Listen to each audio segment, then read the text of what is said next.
একটা ওইখান থেকে নেতা নিয়ে আসো না, নিয়ে আসবে। হ্যাঁ দেখো আমার মামাম কীরকম কাজ করে, দেখেও সত্যি সত্যি নিয়ে আসে নাকি, দেখেও সত্যি সত্যি নেতা নিয়ে আসে নাকি। তাহলে আমার বাহ, তুমি সত্যি সত্যি নেতা নিয়ে আসছো মাম্মা।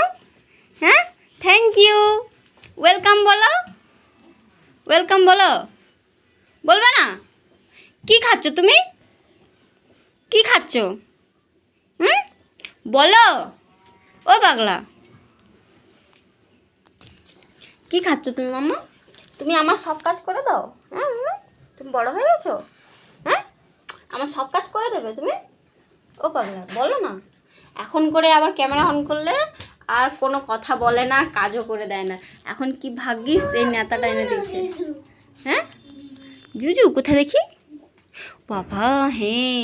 তুমি কি খাচ্ছ মামা এখন? ওটা কি, ওটা কি বলো বলো, তাহলে একটা খাবার কিনে দেবো। দেবে না তো, বলবে না তো? হ্যাঁ ঠিক আছে, বলতে হবে না। তবে আমার মেয়ে কিন্তু এখন সব বোঝে, সব বলে, যেটা বলবো সেই কাজটাও আমার করে দেয়, যতটা পারে আর কি, এইটুকুনি মেয়ে। তো চলো আমি এদিকে রান্না বসিয়েছি। তো মা বাড়িতে নেই, বাবাও বাড়িতে নেই, আমি ঠাম্মা দাদু আর আমার মেয়ে আছি। আর সবাই যে যার কাজে চলে গেছে, আর মা গেছে মামা বাড়ি। ঠাম্মা কোথায় গেছে মাম্মু? ঠাম্মা চলে গেছে মামা বাড়ি। আর দাদু, দাদুও নেই, দাদুও চলে গেছে। চলো চলো আমি এখন রান্না করে নিই।